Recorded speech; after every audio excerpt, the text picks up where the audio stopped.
عورت کہانی کے اس سیگمنٹ میں آپ کو خوش آمدید۔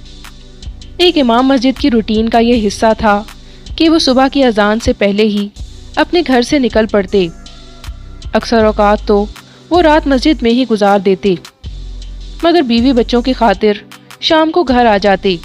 ایک دفعہ رات کے تقریباً 3 بجے امام صاحب اپنے گھر سے نکلے اور گلی میں ایک عجیب منظر دیکھا۔ ایک نوجوان سیڑھی کی مدد سے ایک گھر کی چھت پر چڑھ رہا تھا۔ امام صاحب ایک جگہ چھپ کر یہ سارا منظر اپنی آنکھوں سے دیکھنے لگے۔ نوجوان جب چھت پر چڑھ گیا تو امام مسجد نے بھی ہمت کر کے چھت پر چڑھنا شروع کیا۔ ان کی ٹانگیں کانپ رہی تھیں، مگر پھر بھی وہ سیڑھیاں چڑھتے گئے۔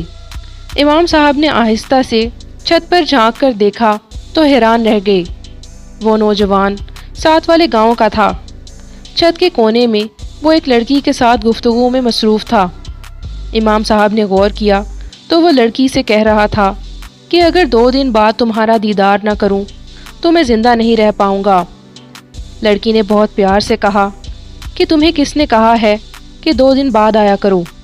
اگر ملنے کو اتنا ہی دل کرتا ہے تو روز آ جایا کرو۔ یہ سن کر امام صاحب غصے سے سرخ ہو گئے۔ وہ ان دونوں کے سامنے چھت پر آ گئے۔ لڑکے نے جیسے ہی امام صاحب کو دیکھا تو اس کے رونگٹے کھڑے ہو گئے۔ وہ چھت سے اترنے کے لیے سیڑھی کی طرف بھاگا، مگر امام صاحب نے سیڑھی نیچے پھینک دی۔ سیڑھی کی آواز سن کر سارے ہمسائے گلی میں آ گئے۔ چھت اونچی ہونے کی وجہ سے لڑکے کے لیے چھت سے چھلانگ لگانا ممکن نہیں تھا۔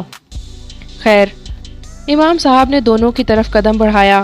پہلے لڑکے سے کہا کہ اگر تمہارا دیدار کے لیے اتنا ہی دل ہوتا ہے تو لڑکی سے نکاح کیوں نہیں کر لیتے؟ اسے اپنے گھر لے جاؤ، گھر کی عزت بناؤ اور پھر دن رات دیدار کرتے رہنا۔ پھر لڑکی کی طرف متوجہ ہوئے اور کہا کہ تیرا والد ایک شریف آدمی تھا۔ تیری یتیمی کو دیکھتے ہوئے تیری ماں تیرے لیے بہت پریشان ہوتی ہے کہ تیرے ہاتھ پیلے ہوں گے بھی یا نہیں۔ لوگ دوبارہ سیڑھی کھڑی کر کے چھت کی طرف چڑھنے لگے۔ ان کے ہاتھ میں ڈنڈے تھے۔ وہ پہلے بھی کئی بار رات کو اس لڑکے کو گاؤں میں دیکھ چکے تھے، مگر لڑکا بھاگ جاتا تھا۔ لیکن اب ان کے ارادے خطرناک تھے۔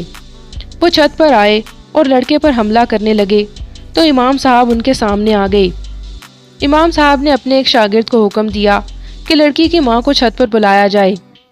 لڑکی کی ماں چھت پر آئیں تو امام صاحب نے کہا کہ تمہاری بیٹی کا نکاح اس لڑکے کے ساتھ کر رہا ہوں، تمہیں کوئی اعتراض تو نہیں؟ اس نے کہا مجھے کوئی اعتراض نہیں۔ پھر گاؤں والوں سے پوچھا تو انہوں نے بھی اسے درست سمجھا۔ پھر امام صاحب نے دونوں کا نکاح پڑھا دیا۔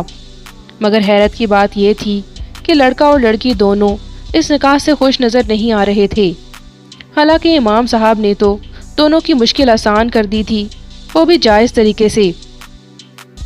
اگر آپ کو ہماری یہ ویڈیو پسند آئے تو ہماری ویڈیو کو لائک اور مزید ایسی ویڈیوز کے لیے ہمارے چینل کو سبسکرائب کریں۔